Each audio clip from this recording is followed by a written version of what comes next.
Isang magandang gabi po sa inyo lahat, mga kapatid. Tayo po ngayon ay muli nandito sa ating Biblical Spirituality Weekly. At tayo po ngayon ay magninilay ang Ebanghelyo mula sa ikalabing-tatlong linggo sa karaniwang panahon. At kasama po natin ngayon, live ang ating pong director after 2 weeks na wala po siya physically, well, wala tayong physically presentially sa meeting. So welcome po sa lahat mga kapatid. At welcome din po sa ating po mga kapatid na nasa Facebook Live. Kung saan man po kayo, welcome po kayo dito po sa ating Biblical Spirituality Weekly. Ngayon po magsisimula na po tayo ang ating pong with our opening prayer na pangungunahan po ng ating pong treasurer sa Ministry on Biblical Apostolate na walang iba kundi si Ate Lelani Agopo. Ate Lani? Sa ngalan ng Ama, ng Anak, ng Espiritu Santo. Amen. Amen. Si Yahweh ang ilaw ko at kaligtasan, sino pa ba ang aking katatakutan? Sa buhay ko'y si Yahweh ang muog na sandigan, sino pa ba ang aking kasisindakan? Ang may kapal pa rin ang aking pagtitiwalaan.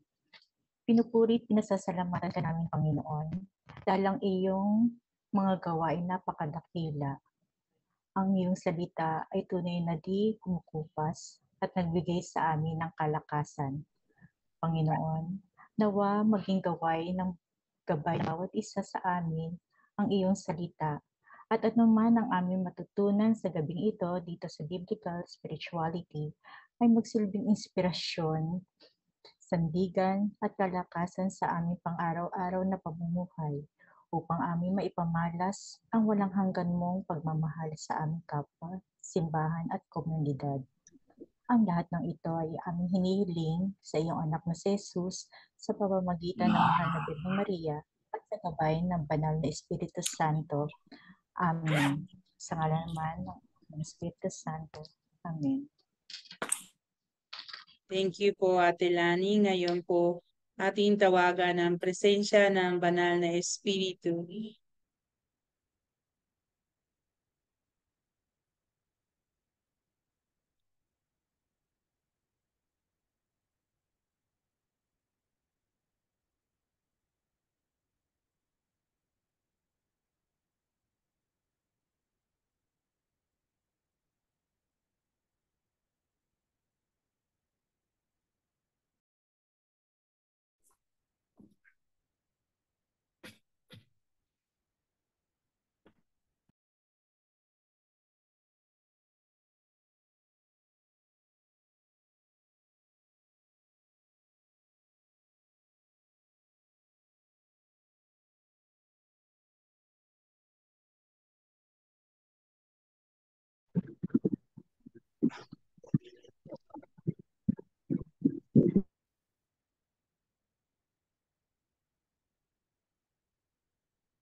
Halina, Espiritu Santo,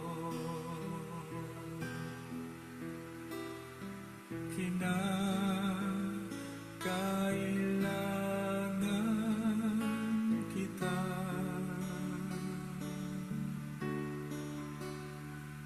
Sigla at lakas ng mahina, pag-asa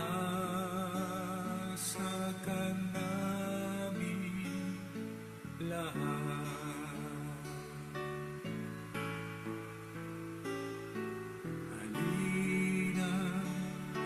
Espiritu Santo, kinakailangan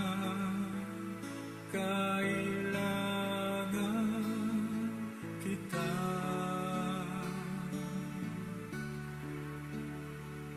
Sigla at lakas na mahina,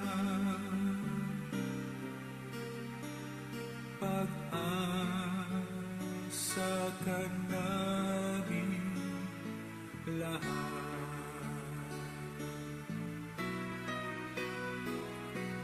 Halina, Espiritu Santo, kinakailangan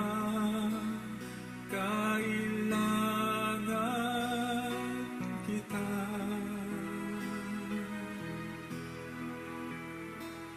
Sigla at lakas na mahina, pag-asa ka namin lahat.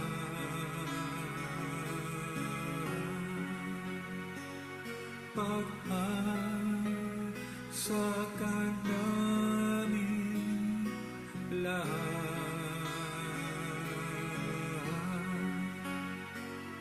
Pag-asa ka namin lahat.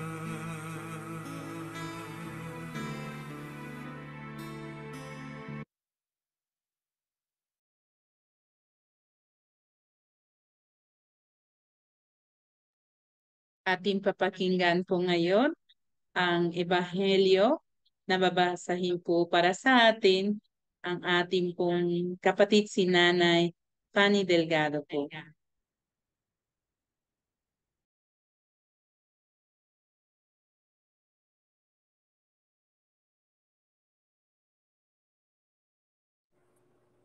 Hello. Okay na pa? Okay. Ang mabuting balita ng Panginoon ayon kay San Marcos. Noong panahong iyon, muling tumawid si Jesus sa ibayo ng lawa ng Galilea. Nakasakay sa bangka. Nasa baybay pa lamang siya sa lawa ay pinagkalimpunpunan na siya ng maraming tao. Dumating ang isang lalaki nagngangalang Zairo, isang tagapamahala ng sinagoga. Pagkakakita kay Jesus, siya ay nagpatira pa sa kanyang paanan at ang samo, "Agaw buhay ang aking anak na dalagita. Kung maaari, sumama kayo sa akin at ipatong ninyo sa kanya ang inyong kamay upang siya ay gumaling at mabuhay." Sumama naman si Jesus at sinundan siya ng napakaraming tao. Nagsiksikan, anupat halos maipit na siya. May isang babae roon, 12 taong gulang. Tinurugo at lubhang nahihirapan. Marami nang manggagamot ang tumingin sa kanya at naubos na sa pagpapagamot ang kanyang ari-arian. Ngunit siya ay hindi pa napabuti kahit kaunti, bagkus ay lalong lumubha. Narinig niya na sinasabi ng mga tao tungkol kay Jesus. Kaya nakipagsiksikan siya hanggang sa makalapit sa likuran ni Jesus. At hinipo niya ang damit nito. Sapagkat sinabi niya sa sarili, "Mahipo ko lang ang kanyang damit ay gagaling na ako." Biglang tumigil ang kanyang pagdurugo at naramdaman niyang magaling na siya. Naramdaman naman ni Jesus na may kapangyarihang lumabas sa kanya. Kaya't bumaling siya sa mga tao at nagtanong, "Sino ang humipo sa akin?" Sumagot ang kanyang mga alagad. Nakikita po ninyong nagsisiksikan ang napakaraming tao. Bakit itinatanong ninyo kung sino ang humipo sa inyo? Subalit patuloy na lumilingalinga si Jesus at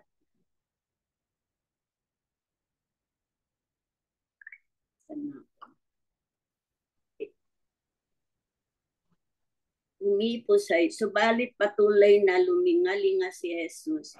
Hinanap ang humipo sa kanya. Palibhas ay alam ng babae ang nangyari. Siya ay nanginginig sa takot at lumapit kay Jesus. Nagpatira pa at ipinagtapat ang buong katotohanan. Sinabi sa kanya ni Jesus, "Anak, pinagaling ka ng iyong pananalig sa akin. Umuwi ka na't ipanatag mo ang iyong kalooban. Lubusan ka ng magaling sa iyong karamdaman." Samantalang nagsasalita pa si Jesus, may ilang dumating mula sa bahay ni Jairo. "Patay na po ang anak ninyo," sabi nila.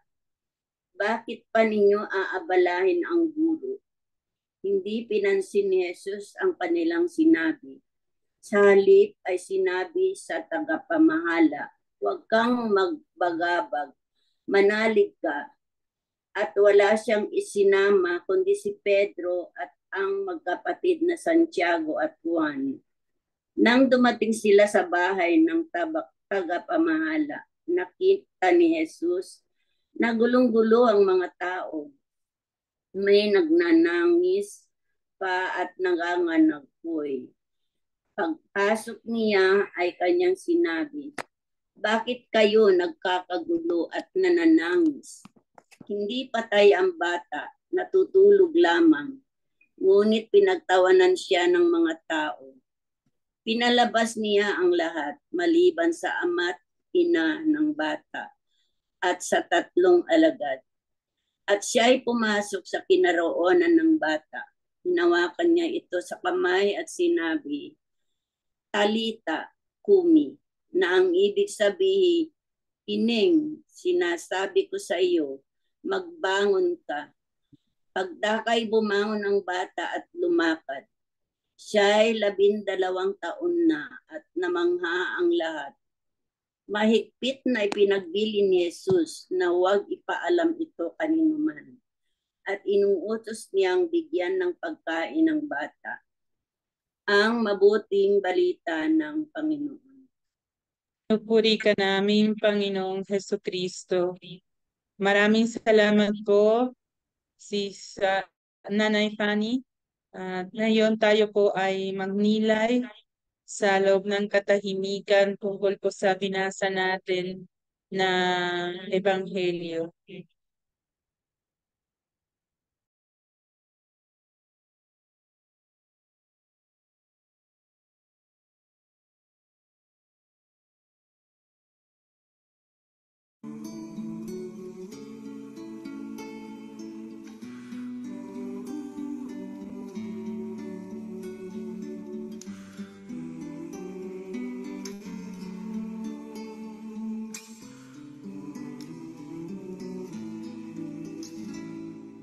Sa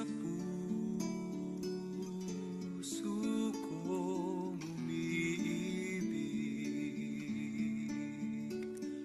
walang nananaig, kundi yaong pananalig sa sintang iniibig. Hindi ka man masilayan at init mo'y maglaho ng tuluyan. Pag-ibig ko sa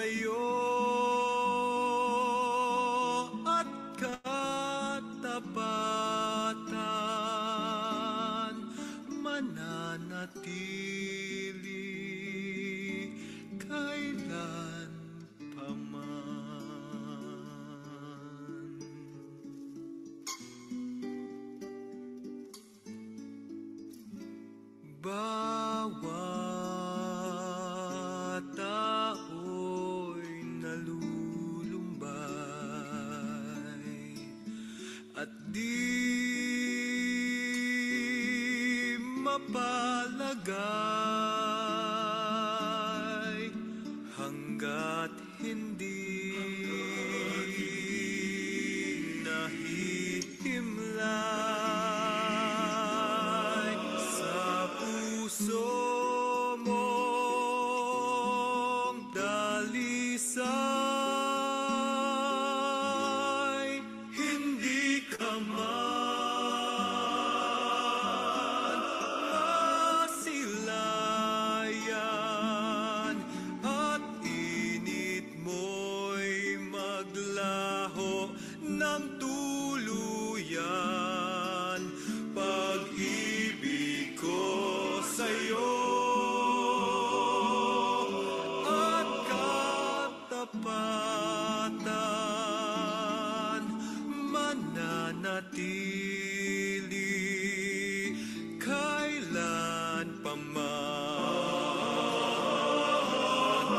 Hindi ka man masilayan at init mo'y maglaho ng tuluyan. Pag-ibig ko sa'yo at katapatan mananatili kailan pa man. Mananatili kailan pa man.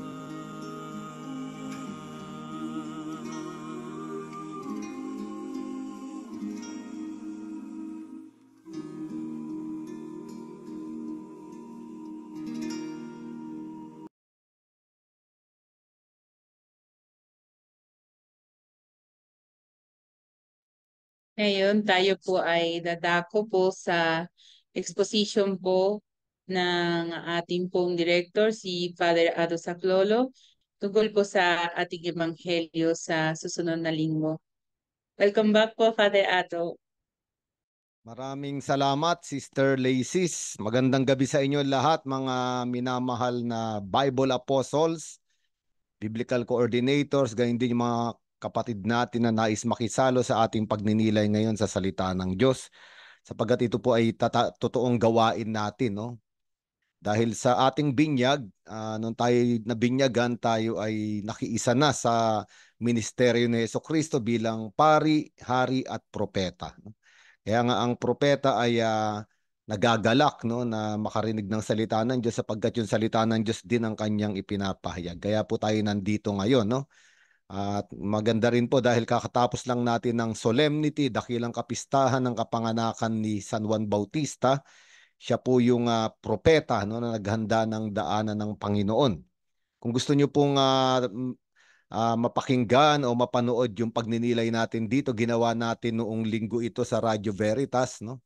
San Juan Bautista, larawan ng isang propeta na nakaugnay sa panawagan natin. Makikita natin doon yung mga katangian ng propeta sa katauhan ni Juan Bautista na malaking tulong, no? Kaya po kung hindi nyo pa po nakikita, pwede po kayong pumunta sa ating FB page, Arkham Ministry on Biblical Apostolate. Hanapin nyo lang puro yung ang Biblia ngayon. At doon po natin binigyan ng pagtuturo at pagninilay ang pagiging propeta. Nandun din po ito sa ating YouTube channel, no? Sa ating YouTube page na makikita nyo rin po ito, no? Ngayon po itong ebanghelyo natin ay para sa ika-13 linggo, no, ng karaniwang panahon. Ito ay mula sa ebanghelyo ni San Marcos, chapter 5 verses 21 to 43. At ito ay napakagandang ebanghelyo at makikita natin dito ang buhay natin, no, ang buhay ng mga tao, no, sa kasalukuyan, no. Unang-una dito sa ating ebanghelyo ay may dalawang babae, no. Isang batang babae, no, yung anak ni Jairo, at isang babae na dinudugo. Ito yung una nating makikitang larawan dito. Pangalawa, yung bilang na 12, yung number 12, nandito ito, no, dahil sinabi na yung batang babae ay 12 taong gulang, no? At yung babae naman na may sakit ay 12 taon nang dinudugo, no? At mahalaga po itong bilang na number 12 kasi ito ay nakaugnay sa bayang Israel. Ito ay simbolismo ng bayang Israel, no? 12 tribo ng Israel, no? 12 anak ni Jacob, no, na bumubuo sa Israel. At yung Israel sa Biblia, pag binasa natin lalong-lalo na sa aklat ng mga propeta, ang Israel ay itinuturing na babae. Babae. No, kaya nga tinatawag siyang daughter Zion, Virgin Jerusalem, ayun ang tawag sa kanya. No, kaya nga makikita natin dito sa ebanghelyong ito, totoo nangyari itong mga himalang ginawa rito ni Jesucristo, yung mga himalang nangyari rito, pero malalim din yung kahulugan dahil kaugnay ito sa bayang Israel. At hindi lang sa bayang Israel, sapagkat nung si Jesucristo ay pumili ng mga apostol, pumili siya ng 12. No, at yung 12, ito yung bagong Israel. 12 apostol, kumakatawan sa bagong Israel, na itong bagong Israel ay ang simbahan. No? Ang simbahan. At alam naman natin, ang simbahan, tayo ay kabahagi ng simbahan, tayo ay kabilang dito sa 12. No? Dahil ang simbahan ay hindi yung bato, hindi yung mga haligi, yung mga upuan sa ating parokya, kundi ang simbahan ay tayo. Kaya nga sinasabi ko, itong pag-uusapan natin ay malalim sapagkat kaugnay para sa ating lahat. Ngayon, ano ang nangyari? Isa pang mahalagang punto, no, dito sa ating ebanghelyo ay yung batang babae, 12 taong gulang na, ay may sakit, no? At binawian nga ng buhay, sinabi roon sa bandang huli ng ebanghelyo. Ano bang ibig sabihin ito? Sa bayang Israel, yung 12 taong gulang na batang babae ay inihahanda na para mag-asawa. Sapagkat kapag ka nagkaroon na ng mens, no, kapag dinugo na yung babae, ibig sabihin handa na yung sinapupunan niyang bumuo ng buhay. Kaya nga maaga silang nag-aasawa ron, no? Sabi nga sa tradisyon ng simbahan na si Maria ay 14 o 15 taong gulang nung ikinasal, no? Kaya ang ibig sabihin nitong batang babae, nagsisimula yung buhay. No, pero sa pagsisimula ng buhay ay dumating yung kamatayan, no? Nawala yung buhay. Ito yung isang mahalagang larawan dito. Pangalawa, yung babaeng dinudugo ay 12 taon nang dinudugo, no? At itong pagdudugo, yung dugo ay buhay, no? Pag binasa natin yung Leviticus chapter 17 verse 11, sabi ron, ang buhay ng isang nilalang ay nasa dugo, no? Kaya nga kapag tinatagasan ng dugo, ang ibig sabihin ay tumatagas yung buhay palabas. O pwede nating sabihin nawawalan ng buhay, no? So itong babaeng ito ay 12 taon nang dinudugo o nawawalan ng buhay, no? Ito yung makikita natin, no? Ngayon kung iuugnay natin ito sa buhay natin o sa simbahan o sa ating mga sarili, no? Ito ay kalagayan na pwede tayong buhay, physical, no, ngunit pwede ring patay yung ating loob, no? Patay yung ating espiritu, patay yung ating kaluluwa. Bakit? Dahil tumatagas yung buhay. Nawawala yung buhay. Ngayon, yung dugo o yung pagdurugo ng babaeng 12 taon nang dinudugo ay simptomas lang, no? Kung maaalala natin, no? Pinag-usapan natin ito nung tayo nagkaroon ng Lenten Recollection. Ito'y simptomas lang. Ang ibig sabihin ng pagdudugo ay may pinanggagalingan kung bakit siya nagdudugo. No? Sintomas, kapag ka nawawalan ng buhay ang isang tao, ibig sabihin sintomas yun na may mas malalim na pinanggagalingan. At kadalasan kapag nagdudugo, ibig sabihin merong sugat. May hindi maayos sa loob nitong babae. At kung pag-uusapan natin yung ating mga buhay, no? Minsan nawawalan tayo ng buhay. Ano ba ibig sabihin ng nawawalan ng buhay? Buhay tayong physical, pero wala na tayong lakas o wala nang gana, wala nang siglang mabuhay. Nawawalan ng kahulugang mabuhay. Ayaw nang gumising sa umaga. Ayaw nang harapin yung buhay. No? Ayaw nang alagaan yung pamilya. Ayaw nang mahalin ang asawa. Ayaw nang gawin yung trabaho o ayaw nang gawin yung paglilingkod sa ating mga ministry sa simbahan. Dahil tayo ay pisikal na buhay, ngunit tumatagas yung buhay sa loob. Nawawala. At sabi nga natin, kung yung dugo, pagtagas ng buhay ay sintomas lang, ibig sabihin may sugat. No? At lahat ng tao ay may sugat. No? Bawat isa sa atin dito sa ating pagtitipon ngayong gabi ay may sugat, no, na dala-dala. Maaring itong mga sugat na ito ay maaring nangyari pa noon. No? Masasakit na pangyayari sa ating buhay. O maaring recently lang, maaring netong mga panahon lang na ito na nangyari na sumugat sa atin sa kalooban, masakit at nagdudugo at ayaw na natin. Sumusuko na tayo. Ayoko nang mag-ministry ng biblical apostolate. Ayoko nang pumunta sa simbahan dahil may sugat, no? Kaya nga makikita natin yung buhay natin dito sa babaeng dinudugo. At ito yung buhay ng maraming tao. Ngayon, sabi rito, yung babaeng ito, 12 taon nang dinudugo, naubos yung kanyang ari-arian para magpagamot. No? Ibig sabihin, pumunta siya kung saan-saan para bigyan ng lunas itong malalim na sugat niya at itong pagdurugo. Ngunit, walang nakapagpagaling sa kanya at naubos lang lahat ng pinag-ipunan niya. At ito yung buhay ng tao. No? Minsan, tayo, no, dahil masakit yung kalooban, may malalim, no, na sugat sa ating kaluluwa, sa ating puso na bumabalik-balik sa tuwing ating naaalala, no, gusto nating tapusin na, gusto nating wakasan na itong sakit na nadarama natin. At ang ibig sabihin nito, no, na hindi naman siya gumaling, lumubha lang siya. Anong ibig sabihin nito? Ibig sabihin hindi totoong manggagamot ito, hindi nila nalunasan yung totoong suliranin, yung totoong problema. At minsan, ang tao, marami siyang gustong ipanglunas doon sa sakit na nararamdaman niya. Doon sa nawawalang buhay sa kanyang kalooban. Pero bandang huli, mali yung pinupuntahan. Ito yung nangyari sa babae, mali yung pinuntahan niya. Kaya nga maraming tao, di ba, kapag may problema, masakit yung kalooban, bigo, no? Kung saan-saan pumupunta sa alkohol, paglalasing, droga, yung iba naman ay nagugumon sa pagsusugal, yung iba naman ay sa walang maliw na makamundong pagsasaya. Pero bandang huli, katulad nung babae, uuwi, no, na wala namang lunas. Mas lumubha pa nga at naubos pa nga yung ari-arian. Kaya nga malalim itong sugat nitong babaeng ito. No? At bandang huli, sabi rito, narinig niya si Jesus o may nakapagsabi sa kanya na si Jesus ay makapangyarihan. Ibig sabihin, nakarinig siya ng isang salita. At itong salita ito yung nagbigay sa kanya ng pag-asa. At ito yung napakaganda mga kapatid, no? Mga Bible apostles. Huwag nating isipin na walang halaga yung pagpapahayag natin ng salita ng Diyos, yung pagpunta natin sa mga bahay-bahay. Huwag nating isipin na walang nangyayari. Meron nangyayari. Kasi may nakakarinig.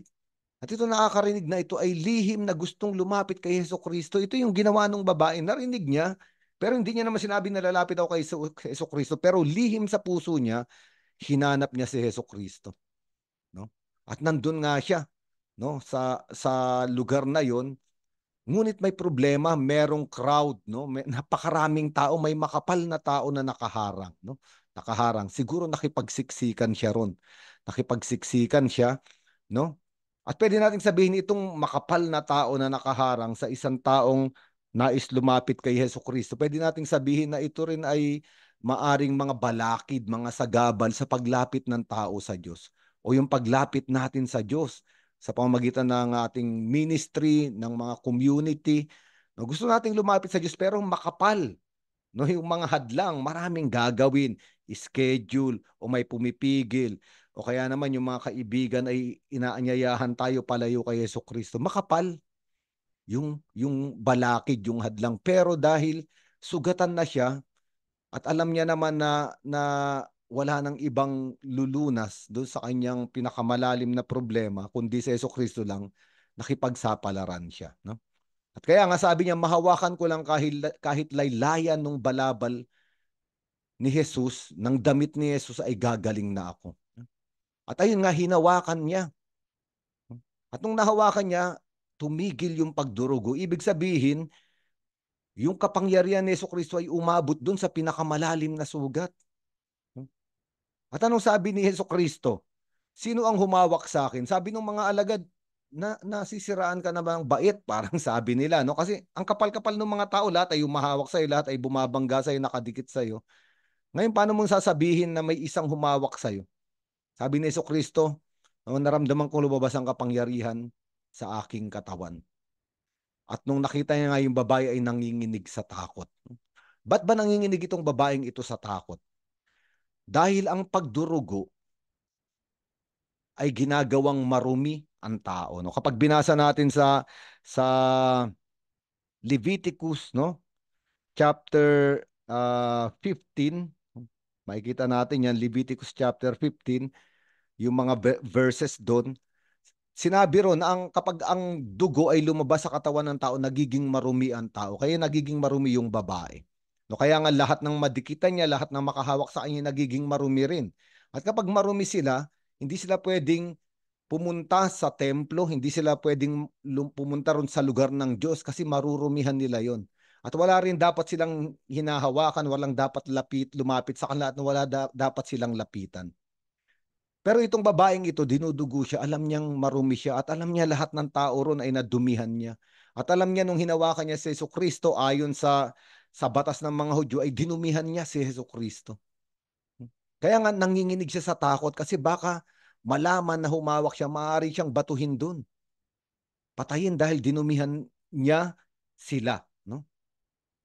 Kaya nga, nung pagharap ni Jesucristo at nakita niya yung babae, isa lang ang sinabi ni Jesucristo.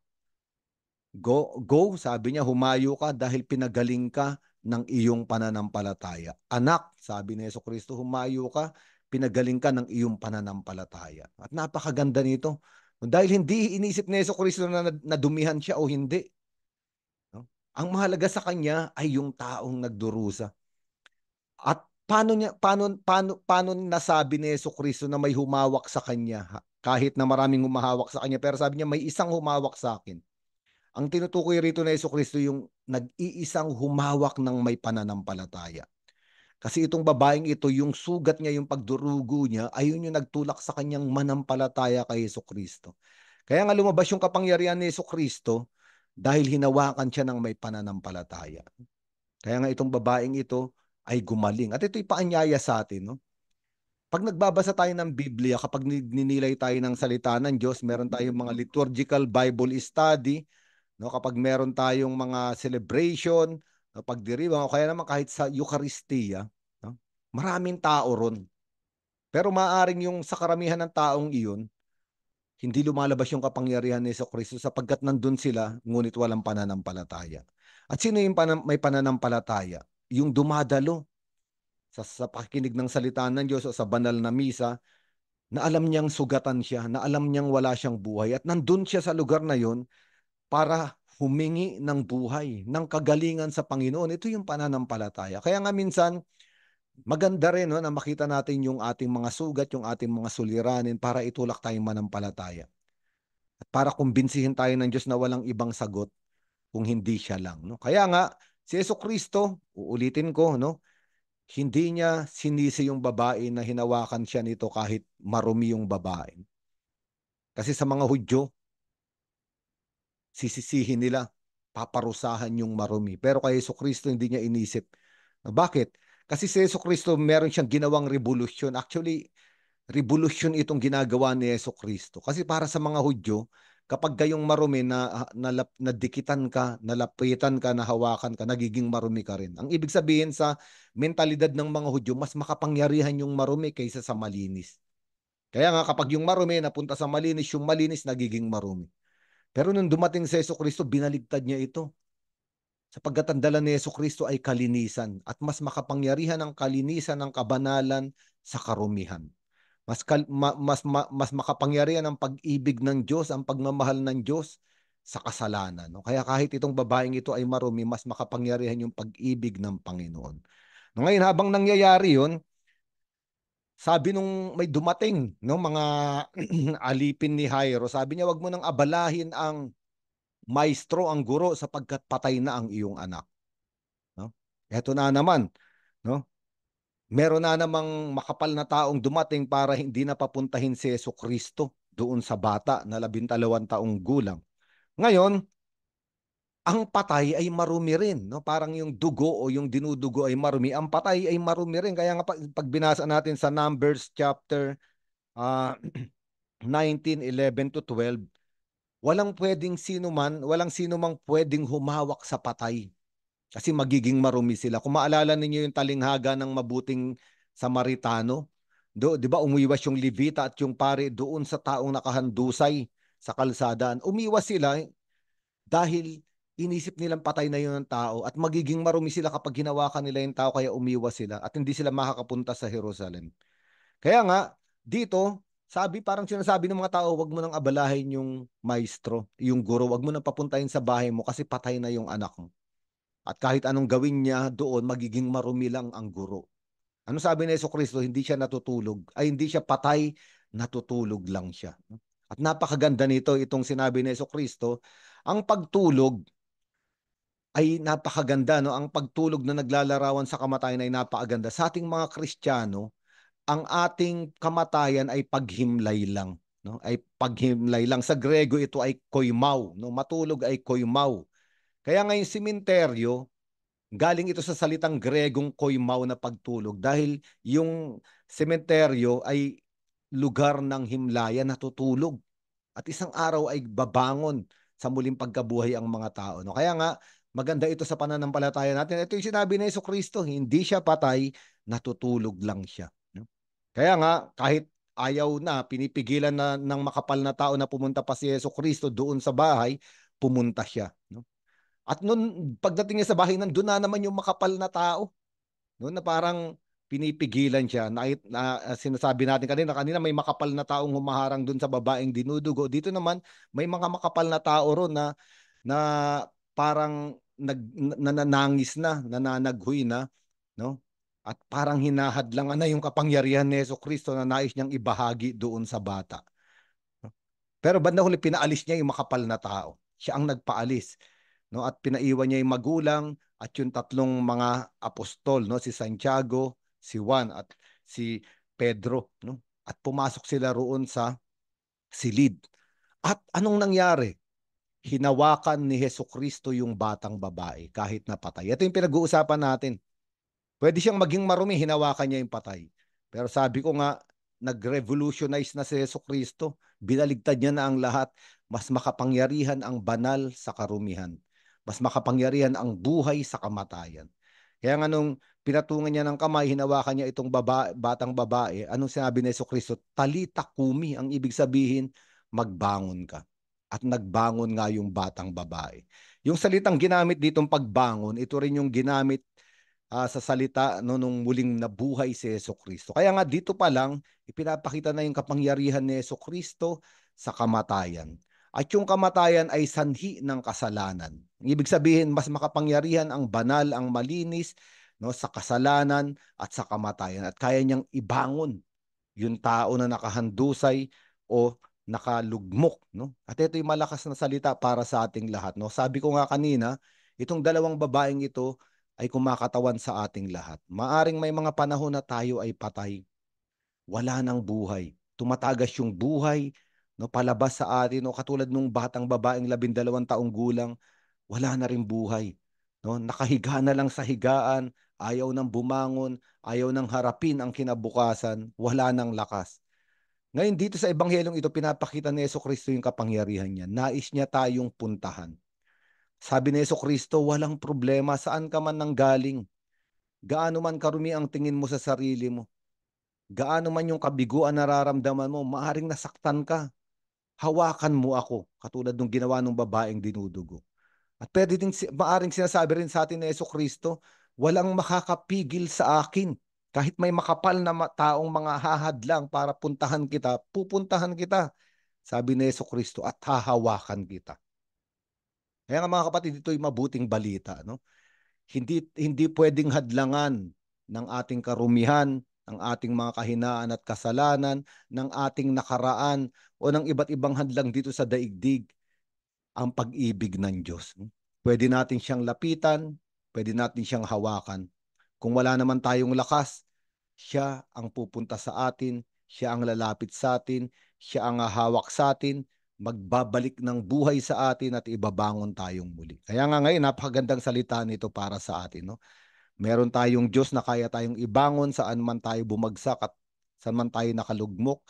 At meron tayong Diyos na kayang ibigay pa ulit-ulit yung buhay para sa atin. Sige po, ngayon tayo ay dadako sa pagbabahagi.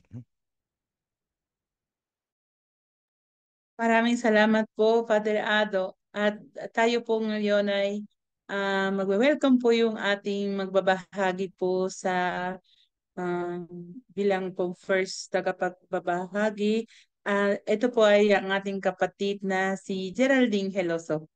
Din. Good evening po, Sister. Good evening po, Father. So, Good ayun po. evening. Magandang gabi po mga kapatid.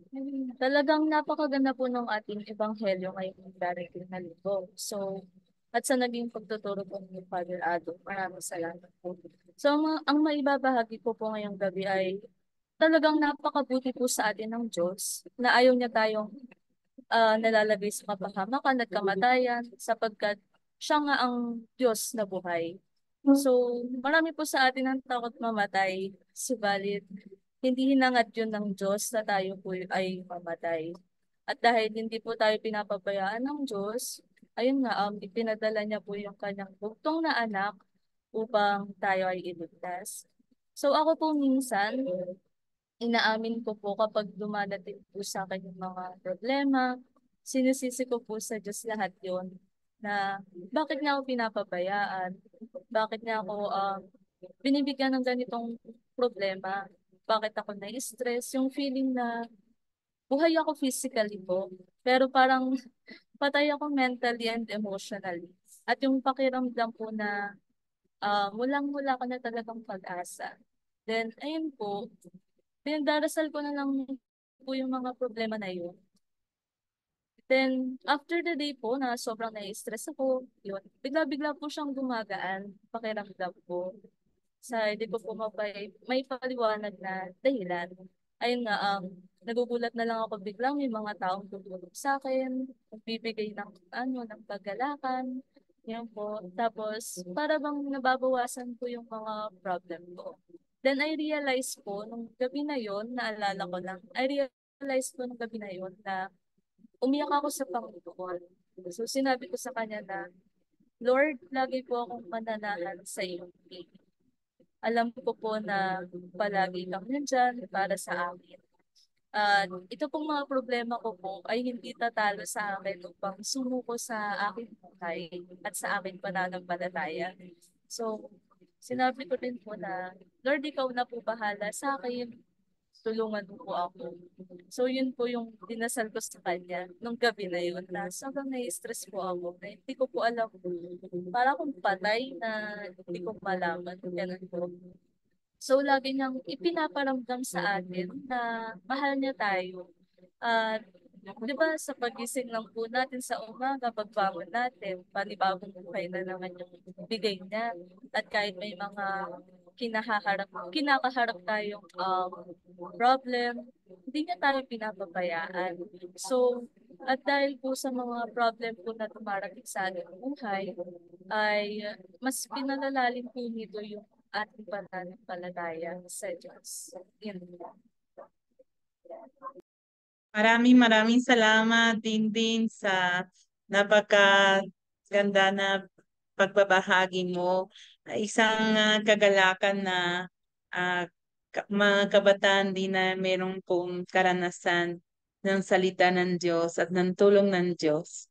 Kaya we open po our mic para sa mga isa lang po sa inyo na gusto pong magbahagi ng inyong pong karanasan tungkol po sa ating ebanghelyo sa darating na linggo. Alam ko na lahat gusto po mag-share, kaso isa lang po ang pwede. Kaya pag-uunahan po natin ang pinaka masigasig na Bible Apostle, baka meron po dyan na gusto po mag-share.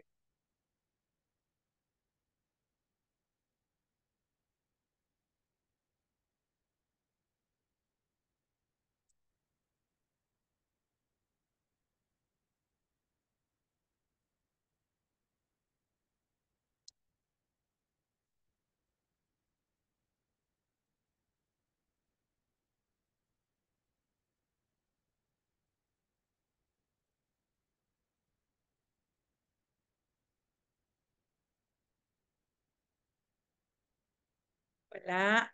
Tatawagan lang natin. Sige po, ako na lang po mag-share ng aking karanasan tungkol sa Bible text na ito. tinatawag ko siya parang 2 in 1. Kasi isang lakat ni Jesus, dalawa po yung himala. Pero in fact, it can be also 3 in 1 like coffee. Nung nagbahagi po si Father Adam, na namalayan ko po na ang Bible text na ito ay para sa ating lahat, para sa akin. Dahil sabi po niya na ang Panginoon ay humihipo or nakaka-touch po yung pinaka malalim na sugat o pinakamalalim na realidad sa buhay ng tao. Kaya lahat po tayo bilang mga mananampalataya, may mga kanya-kanyang struggle, kanyang-kanyang mga problema. Pwede po sa pamilya, sa pag-aaral. Sa nakita ko po, ganun din po sa buhay ng consecrated persons po. Katulad ko po, no? So, if we have enough faith, sabi ng Panginoon sa ibang bahagi sa Ebanghelyo, as small as a mustard seed, makikita natin yung gawa ng Diyos sa buhay natin. Hindi, isa lang ang requirement sa nakita ko po sa dalawang milagro nito, pananalig. Ang babae ay nanalig po sa Panginoon, at si Jairo, kahit sa una parang nagduda siya, nanalig din siya sa sinabi ni Jesus. Kaya kung meron po ako resolution sa gabing ito para i-practice po hanggang sa susunod na Martes, ay yung una, manalangin upang palakasin ang aking pananalig sa Panginoon, kasi hindi ko ito kaya mag-isa kung hindi po ibinigay ng Diyos sa akin. At pangalawa, yung pananalig pa rin na sa maliit na bagay, pa-practice ko din po yan. No? Sa mga challenges po sa araw-araw na buhay, sa mga usapin ng community, sa mission, manalig sana ako lagi sa Panginoon. For example, today, meron po ako 6 na kapatid. So, yung bunso naming babae, merong operasyon ngayon. So, I ask your prayer. So, hindi naman mapanganib po yun, pero mahabang proseso ng paghilom. So, medyo nagnenervyos po siya. So, yung mga family namin, no, we are trying to keep her calm, na to give her strength. So, I think the gospel of yung susunod na linggo ay nagsasabi sa akin na manalig kayo, manalig ka sa akin. So, yun lang po mga kapatid. Ngayon, tayo po ay mananalangin, no, Father? Ano po yung sunod? Kasi last week ako ay nabago yung order. Meron po tayong summary. Recap. Opo. Yung po, Father, kasi last week ako ay nabago po yung order. Kaya ang ating pong ready na ready siya magbahagi ng kanyang paglagom. Siya po yung favorite ng iba, hindi nyo alam. Siya yung favorite na tagapag-recap. Ano siya, meron po kami popularity joke lang test. Siya po yung nanalo daw. Mga kapatid po, ito po si brother natin, Brother Roland Andrew Cruz po. Brother Roland? Isang magandang gabi po sa inyong lahat. Maikling paglalagom lang po. No? Napakadaming magagandang kapupulutang aral talaga itong ating ebanghelyo. No? Gusto ko pong bigyang pansin, no? Na itong ebanghelyo natin ay may dalawang babae. Isang batang babae na anak ni Jairo at isang babaeng dinudugo. At yung numero na 12, yung bilang na 12, nagpapakita ng kaugnayan nila o pagpapakita sa kanila bilang ang bayang Israel. No? Ang batang babae ay 12 taong gulang at ang babaeng dinudugo ay 12 taon naman ng dinudugo. Alam natin ang pagiging malapit ng bilang na 12, no, sa bayang Israel, sapagkat ito ay sumisimbolo sa 12 tribes of Israel o 12 anak ni Jacob, no? At ang Israel din po ay kinikilala o nakikilala bilang babae, no? Kaya nga ang tawag sa kanya ay Daughter Zion or Virgin Jerusalem. At nang ang Panginoong Jesucristo naman ay namili ng 12 apostoles, no? Yun ay ang pagtatatag niya ng bagong Israel, no? Ang bagong Israel ang kanyang simbahan. Alam natin ang simbahan ay hindi yung physical na istruktura kundi tayo, no? Hindi lamang yung physical na istruktura kundi tayong mga tao, no? Um, sa kwento po ng babaeng dinudugo ng 12 taon sa mentalidad, no, ng mga Hudyo, kung ang isang tao ay nawawalan, no, o nalalabasan ng dugo, ang dugo ay pumapatungkol sa buhay, no? At ang nawawalan ang babaeng ito ng buhay dahil siya ay dinudugo, no? Sa ating buhay, pwede na tayo ay physically, no, we're alive, tayo'y buhay, pero sa loob tayo ay patay, no? Dahil unti-unti tayong nawawalan ng buhay, unti-unti tayong nawawalan ng kahulugan ang ating buhay. Ibig sabihin, no, tayo ay may sugat sa loob na ating dinadala. At ito ay patuloy na nagiging dahilan ng ating patuloy na pagdurugo. Katulad ng babaeng 12 taon ng dinudugo, sinubukan niyang hanapan ng lunas, no, sa iba't ibang pamamaraan, no? Subalit hindi ito nagdulot ng tunay na kagalingan at gamot sa kanyang kalagayan. Ang bukod tangi na nagdulot ng kagalingan sa kanya, ang bukod tangi na umabot ng pinakamalalim niyang sugat ay ang Panginoong Jesucristo. Na katulad niya nabanggit ni Sister Daisy, ay dahil sa kanilang pananampalataya. Dito nakita natin na ang Panginoong Jesucristo po ay nagdadala ng masasabi nga ni Father Ado, nasabi nga ni Father Ado na parang revolusyon, no? Pagbabago, pagbabaliktad, no, ng kalagayan na sa mentalidad ng mga Hudyo. Kapag ikaw ay humawak sa isang madumi, ikaw ay magiging madumi. Subalit ang Panginoon Jesucristo nang siya ang kinapitan ng madumi, ang marumi ay luminis. Ang kamatayan ay nagkaroon ng buhay. No, yan pinapakita na ang kapangyarihan ng Panginoon ay may kakayahan na umabot sa ating pinakamalalalim na sugat, no? At napakaganda po, no, sa maikling paglalagom na ito.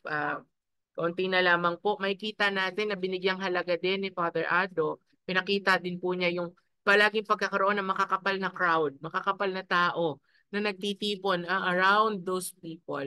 And ang napakaganda na talagang tumanim sa isip at puso ko po ay ang sinasabi niya, gaano man kakapal, gaano man karami ang hadlang sa pagitan mo at sa pagitan ko, no? Sinasabi ng Panginoon Jesucristo ay aabutin kita. Kaya kitang abutin at kaya kong ang aking kapangyarihan ay kaya kang pagalingin at bigyan ng buhay. Kaya po ang pag-ibig ng Diyos ay hindi mahahadlangan ng kahit ano sa mundo. Sa mga pagkakataon na ang ating kahinaan ay nagdudulot ng hindi nating kakayanan na siya ay abutin, ang Panginoong Hesukristo, ang Diyos, ang gumagawa ng paraan upang tayo'y abutin, upang tayo'y ibangon, upang tayo'y pagalingin, at upang tayo'y muling buuin. Kaunti na lamang po sa sharing ni Sister Dindin, sinabi po niya na there are times, no, na nararamdaman niya na talaga, no, sa kanyang kalooban nakakaramdam na siya ng matinding dahil sa tindi ng problema, sa stress, no? Nasisisi siya minsan ng Diyos, no?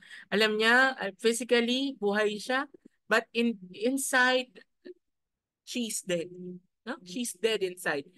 Ramdam niya ang kawalan na ng pag-asa. Subalit sa paglapit niya sa Panginoong Jesucristo, inabot siya ng Panginoong Jesucristo, doon siya nakaramdam ng kagaangan. Doon siya nakaramdam ng karuwagan, no? At lagi ayon sa kanya pinararamdam ng Diyos sa atin ang kanyang pagmamahal. At yung sinabi nga po ni Sister Lysis, tayo may kanya-kanyang problema, tayo may kanya-kanyang pinagdaraanan sa buhay, sa iba't ibang bukasyon ng ating buhay, no? Katulad niya nila.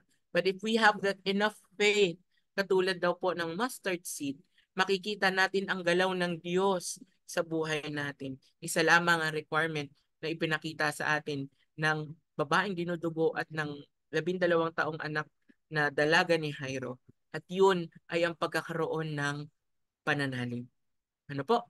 Kaya si Sister Daisy ay ipapractice niya raw po palakasin ang kanyang pananalig sa Panginoon at ang pananalig maging sa maliliit na bagay at mga challenges sa buhay. Maraming salamat. Maraming salamat po, Brother Roland. At ayun po, Father Adon. Sige, ngayon po tayo ay magtataas ng ating mga panalangin. Alam niyo po kapag nagkakatipon tayong ganito, sabi sa Ebanghelyo ni San Mateo, 1 o 2, 3 nagkakatipon sa pangalan ko, nandun ako sa gitna nila. No? Kaya nga sa tuwing nagtataas tayo ng panalangin bilang asembleya, ay totoong pinapakinggan ng Panginoon yung ating mga panalangin. Kaya nga ngayon po, sino man ang nais magtaas ng panalangin, mag-unmute po kayo at dasalin at sabihin yung panalangin na may pananampalataya. At lahat po tayo ay tutugon, Panginoon, dinggin mo kami.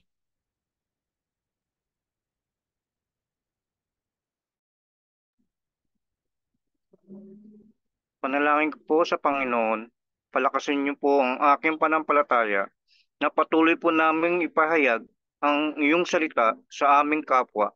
Manalangin tayo sa Panginoon. Panginoon, dinggin mo ang aming panalangin. Panginoon, sa araw-araw, tulungan niyo kami na maging makatag at magtiwala po sa iyo, Panginoon. Sa anuman hamon sa buhay, lalo mga dumating na mga bagyo o mga problema sa amin. Panginoon, dinggin mo ang aming panalangin.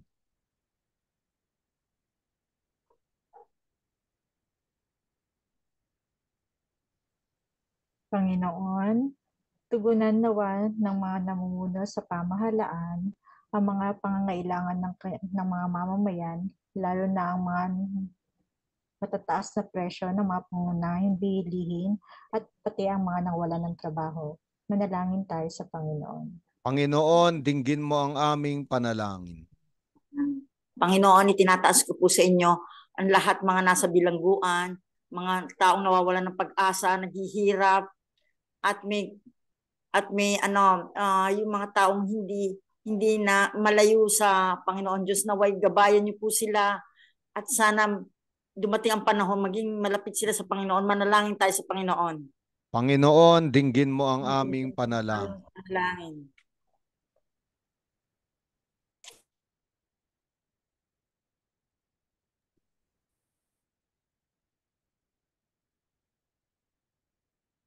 Tanggapin mo, Panginoon, lahat ng panalangin na ito na amin nasambit, gayon din yung mga hindi namin nasambit, ngunit nakatago sa aming mga kalooban, sa panalangin itinuro ng iyong anak sa amin.